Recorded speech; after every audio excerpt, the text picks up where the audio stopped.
चला नमस्कार विद्यार्थी मित्रांनो, एमपीएससी पीओआयक्यू सिरीजचं हे आपलं चौथं लेक्चर आहे आणि पहिलं भूगोलाचं लेक्चर आहे। एमपीएससी भूगोल मागील झालेल्या वर्षीचं प्रश्नपत्रिका आणि सराव संच। ठीक आहे, बघा या ठिकाणी जर पाहिलं असेल महाराष्ट्र दुय्यम सेवा अराजपत्रित गट ब पूर्व परीक्षा, तो परीक्षा कुठल्या पेपर मधले प्रश्न आहेत ते वरती तुम्हाला या लाईन वरती दिसेल। ठीक आहे, जास्त वेळ घेत नाहीये, लगेच सुरुवात करूया। तत्पूर्वी चॅनलला नवीन असाल तर नक्की चॅनलला सबस्क्राईब करा, कारण एमपीएससी सगळ्यात सरळ सेवा घेणार आहे आणि आपण एमपीएससी ची सिरीज सुरू केलेली आहे, त्यामुळे सगळे पीओआयक्यू तुम्हाला आपल्या चॅनलवरती मिळतील। ओके, टेलिग्रामचा ग्रुप आहे, जॉईन करा, या व्हिडिओच्या डिस्क्रिप्शन मध्ये त्याची लिंक दिलेली आहे। जास्त वेळ न घेता लगेच आपण सुरुवात करूया। बघा पहिला क्वेश्चन आहे, एक्झाम कधीची आहे? गट ब पूर्व परीक्षा 2018 ची आहे। 10 जून 2018 ला बहुतेक पेपर झालेला आहे तुमचा। बघा महाराष्ट्राचं एकूण भौगोलिक क्षेत्र किती आहे तसं दिलेलं आहे, हे तर तुम्हाला माहिती आहे, सोपं सगळे 307.70 लाख हेक्टर महाराष्ट्र खालील नकाशा सुद्धा तुम्हाला दिला। 2 नंबरचा क्वेश्चन आहे, कोकण रेल्वेमुळे मुंबई ते कोचीन दरम्यानचं अंतर टिंबटिंबाने काय झालेलं आहे? किलोमीटरने कमी झालेलं आहे। किती अंतर हे नाही विचारलं, कोकण रेल्वेमुळे मुंबई ते कोचीन दरम्यानचं अंतर हे किती किलोमीटरने कमी झालेला हा प्रश्न। तर किती? 513 किलोमीटरने ते अंतर कमी झालेले। टोटल अंतर किती आहे काय आहे ते आपण विश्लेषण मध्ये बघूया नंतर। चला, खालीपैकी कोणती नदी गोदावरी खोऱ्याचा भाग नाही? गोदावरी खोऱ्याचा भाग नाही, प्रश्न वाचताना शेवटी आहे नाही काय ते बघत जा, वाटलं तुम्हाला? ठीक आहे, तर तेरणा गोदावरीची उपनदी आहे, प्रवरा आहे, मांजरा सुद्धा गोदावरीची उपनदी। मग कुठली नाहीये तर भातसाही खाली कोकणातली नदी आहे, म्हणजे ही त्या ठिकाणी तुमचं करेक्ट उत्तर आहे। पुढचा प्रश्न बघा, 4 नंबरचा क्वेश्चन, टिंबटिंब गुजरात राज्यातील प्रमुख बंदर आहे। कांडला, कोची, मांडवी। ठीक आहे, वरीलपैकी नाही तर कांडला हे गुजरात मधलं बंदर आहे, कोची हे केरळ मधलं आहे, मांडवी गोव्यातलं आहे। तर गुजरात राज्यातील प्रमुख बंदर आहे कांडला। ओखा आणि कांडला 2 बंदर महत्वाचे आहेत। ठीक आहे, तर कांडला। जागतिक वारसा शिल्प स्थानात टिंबटिंब या लेणीची नोंद केलेली आहे, ती कुठली लेणी आहे? अजिंठा लेणी, कार्ले लेणी आहे, पितळखोरा लेणी की बेडसा लेणी? तर अजिंठा लेणी त्याचं उत्तर। पुढचं, खालीपैकी कोणत्या राज्यात तलाव सिंचन जास्त आहे? राज्य म्हणतंय, कुठलं राज्य आहे ज्या राज्यात तलाव सिंचन जास्त आहे? बघा आंध्र प्रदेश मध्ये होतं, पण 2014 मध्ये आंध्र प्रदेश आणि तेलंगणा या 2 राज्याचं विभाजन झालेलं आहे, परंतु हा पेपर तुमचा पूर्व परीक्षा 2018 आहे, त्याचं उत्तर आंध्र प्रदेश आहे, आंध्र प्रदेश। पुढचा बघा क्वेश्चन दिसतो तुम्हाला, गोमित, पारधी आणि भिल्ल या अनुसूचित जमाती म्हणजे एसटी, अनुसूचित जमाती म्हणजे एसटी कास्ट खालीपैकी प्रामुख्याने कोणत्या जिल्ह्यात आढळतात? गोमित, पारधी आणि भिल्ल। लक्षात ठेवा, आयोगाने 3 वेळेस हा क्वेश्चन रिपीट केलेला। कुठल्या जिल्ह्यामध्ये? तर धुळे या जिल्ह्यामध्ये ते आढळतात, गोमित, पारधी आणि भिल्ल। लक्षात ठेवा। पुढचा, 2011च्या जनगणनेनुसार अनुसूचित जातीची, आता अनुसूचित जाती म्हणजे एससी ची लोकसंख्या महाराष्ट्रात टिंबटिंब जिल्ह्यात सर्वाधिक आढळते। आता लोकसंख्या म्हटलं तुम्हाला, महाराष्ट्रात टिंबटिंब जिल्ह्यात सर्वाधिक आढळते, तर कुठला आहे जिल्हा? तर पुणे जिल्ह्यामध्ये एससी ची लोकसंख्या सर्वात जास्त आढळते। पुढचा आहे, भारताची पहिली पंचवार्षिक योजना, सगळ्यांना माहित असतील योजना, सुरुवात कधी आहे पंचवार्षिक योजनेची? 1951, म्हणजे 51 ते 56 ही पहिली आपली पंचवार्षिक योजना आहे। त्यानंतर पुढचा प्रश्न, व्हिडिओ आवडला तर लाईक करा, चॅनल नवीन आहे सबस्क्राईब सुद्धा करून द्या, आपला टेलिग्रामचा ग्रुप सुद्धा जॉईन करा। महाराष्ट्रात प्रमुख जलविभाजक कोणता आहे? महाराष्ट्राचा प्रमुख जलविभाजक कुठला आहे आपला? सह्याद्री पर्वत। तर महाराष्ट्राचा प्रमुख जलविभाजक हा सह्याद्री पर्वत आहे, ना अरवली, ना निलगिरी, ना सातपुडा। ओके, चला, महाराष्ट्रातील पहिली अणुभट्टी टिंबटिंब नावाने ओळखली जाते। पहिली अणुभट्टी आपली महाराष्ट्रातली काय नावाने? तिचं नाव आहे अप्सरा। काय नाव आहे? अप्सरा या नावाने ओळखली जाते, सायरस ध्रुव पौर्णिमा नंतरच्या। महाराष्ट्रात डोलोमाइटचं साठे टिंबटिंब जिल्ह्यात आढळतात। डोलोमाइट, काय? Dolomite, dolomite. तर लक्षात ठेवा, डोलो ये रत्ना, डोलो ये रत्नासोबत डोलो एखादा जास्त जाड जुड आहे, गपचूप दिसतो, त्याला डोलो म्हणतो आपण, समजून घ्या ट्रिक.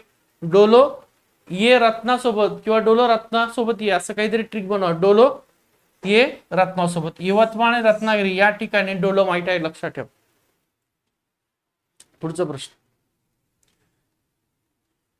खालीपैकी कोणता घटक, आता कुठली आहे की बघा, महाराष्ट्र गट क सेवा पूर्व परीक्षा 2018 काही प्रश्न घ्यायचे राहिले, हेच राहील. आता ही गट क ची आहे, पूर्व परीक्षा 2018 चीच आहे. एक 10 जूनचा पेपर आहे 2018 आणि एक मे 2018चा पेपर आहे. खालीपैकी कोणता घटक भारतात मान्सून वारे वाहण्यासाठी कारणीभूत आहे? भूमिखंडाचा विस्तृत भाग हे सुद्धा आहे, बरोबर. भारताच्या तिन्ही बाजूने असणारा समुद्र यामुळे सुद्धा आहे. आणि 30° ते 40° अक्षांशच्या पट्ट्यात जेट वायूचे अस्तित्व, म्हणजे वरील सर्व त्या ठिकाणी बरोबर आहे. पुढचा प्रश्न, सिमेंट उद्योग केंद्राचा उत्तरेकडून दक्षिणेकडे असणारा योग्य क्रमाने सगळ्यात अवघड असलेला हा प्रश्न.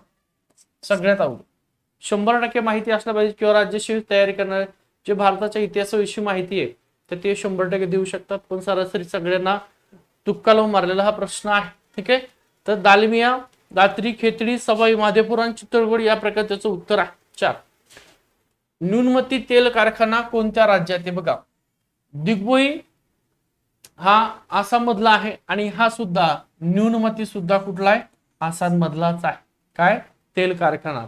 त्याची इमेज सुद्धा थोडक्यात खाली तुम्हाला दिलेली आहे. पुढचा प्रश्न बघा, काय आहे? कात. आता कात जो तुम्ही पान खातात, पानामध्ये जो काय कात टाकला जातो, हा कात टिंब झाडापासून मिळवतात. तर सुंदरी, साग, काशिया, अकेशिया नाही, तर खैर नावाचं झाड आहे. खैर, खैरा म्हणतात काही ठिकाणी, खैर नावाचं झाड आहे. या झाडापासून हा कात त्या ठिकाणी मिळवतात. पुढचा आहे टिंब राज्य पवन ऊर्जेत अग्रेसर आहे. 2018चा आहे. तर तामिळनाडू हे राज्य पवन ऊर्जेमध्ये अग्रेसर आहे. तर पवन ऊर्जा कशा प्रकारे निर्माण होते ते दाखवलेले आहे. 6 नंबरचा टिंब उत्तर पूर्व रेल्वे विभागाचं मुख्यालय कुठे आहे?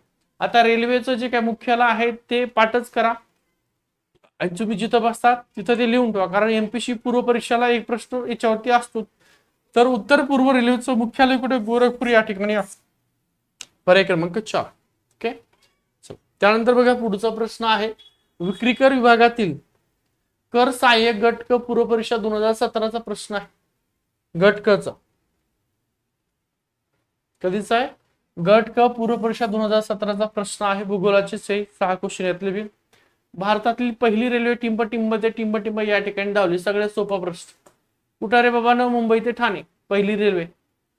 24 किलोमीटर का 34 किलोमीटर अंतर होत त्याचं. ठीक आहे, त्यानंतर लोह खनिजाचे कालच्याच पेपरला आहे, त्याचे 3 जे काय डबे आहे, इंजिन आहे, त्यांचं नाव सिंध, साहिब, सुलतान. ठीक आहे, लोह खनिजाचे खालील 4 भागात वर्गीकरण करण्यात आलेलं आहे. लोह खनिजाचे कुठले 4 भाग आहे? ए मध्ये मॅग्नेटाइट, हिमेटाइट, लिमोनाइट, सिडेराइट, लिग्नाइट, हिमेटाइट, डोलोमाइट आणि अँथ्रासाइट. बघा, लोह खनिजाचे एकूण 4 भागात विभाजन केले, ते लक्षात ठेवा. MHLC. ठीक आहे, मॅग्नेटाइट आणि हिमेटाइट, लिमोनाइट आणि सिडेराइट. MHLC लक्षात ठेवा. अ आणि ब बरोबर आहे तुमचं. पर्याय क्रमांक अ आणि ब बरोबर आहे. खालचं लिग्नाइट बरोबर आहे. लिग्नाइट काय ते? नाही, तर लिमोनाइट. ओके, चलो. महाराष्ट्रामध्ये निव्वळ पीक क्षेत्राच्या नंतर कोणतं भूमी उपयोजन जास्त आहे? बघा, निव्वळ पीक क्षेत्राच्या नंतर भूमी उपयोजन सगळ्यात जास्त. निव्वळ पीक क्षेत्राच्या नंतरचा दुसरं भूमी उपयोजन सर्वात जास्त कसे? ओसाड जमीन, मशागत योग्य पडीक जमीन, कायम पूर्ण, तर वनक्षेत्र. भूमी उपयोजन जास्त आहे. ठीक आहे, निव्वळ पीक क्षेत्राच्या नंतरच.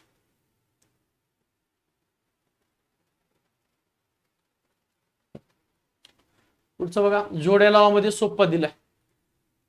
नदी दिली आणि कुठल्या नदीवर कुठलं शहर बसलेलं हे तुम्हाला सांगितले. पांझरा नदीवर काय? धुळे शहर बसलेलं आहे. कया नदीवर हिंगोली शहर बसलेलं आहे. त्यानंतर गोदावरीवर गंगाखेड आहे आणि धाम नदीवर पवनार आहे. तुम्हाला धाम जरी माहित असतं, सीचं 2 एकाच ठिकाणी दिले बघा, सीचं 2 पवनार. ठीक आहे, म्हणजे तुमचं 4 नंबरचं उत्तर आहे. पुढं, महाराष्ट्र राज्याच्या उत्तरेकडील सातपुडा पर्वत रांगेतील सर्वात उंच शिखर. बघा लक्षात ठेवा, सातपुडा पर्वत रांगेतील पण कुठलं, महाराष्ट्रातलं सर्वात उंच शिखर कुठलं आहे, तर ते अस्तंबा. अस्तंबा नाव आहे, हे महाराष्ट्रातलं आहे. सातपुड्यातलं सर्वोच्च शिखर नाहीये, फक्त महाराष्ट्रातलं सातपुडा शिखर, सातपुडा पर्वतातलं महाराष्ट्रात येणारं शिखर ते म्हणजे अस्तंबा आहे. ठीक आहे, चला, आर्थिक व्यवसाय आणि आर्थिक क्रिया यांच्या जोड्या लावायच्या. आर्थिक व्यवसाय लघु उद्योग हा कुठल्या प्रकारचा व्यवसाय, प्राथमिक, द्वितीय, तृतीय की चतुर्थ, तर लघु उद्योग हा द्वितीयक व्यवसाय आहे. व्यापार हा तृतीयक व्यवसायामध्ये येतो. बौद्धिक क्षमतेच्या सेवा हे चतुर्थक व्यवसायामध्ये येतात आणि मासेमारी हा उद्योग प्राथमिक किंवा प्रथम उद्योगामध्ये येतो. अशा प्रकारे तुमच्या त्या जोड्या लावा आहे. या प्रकारचे साधारणतः तुमचे वेगवेगळ्या एक्झाम आलेले आपण भूगोलाचे क्वेश्चन घेतलेले, याच प्रकारची तुमची सिरीज चालू ठेवणार आहे कंटिन्यू. आपल्या चॅनेलला सबस्क्राईब करा, टेलिग्रामचा ग्रुप आहे तो सुद्धा जॉईन करा. कारण तुम्ही इतर भरतीची तयारी करत असाल सरळ सेवा, तर या खूप साऱ्या मोठ्या प्रमाणात भरती प्रक्रिया यावेळेस MPSCच्या मार्फत राबवल्या जाणार आहे. त्यामुळे चॅनेलला फॉलो करा, व्हिडिओ आवडला तर लाईक करा, काही असतील तर कमेंट करा, त्याला सुद्धा तुम्हाला उत्तर दिले जातील. ठीक आहे, थांबतो.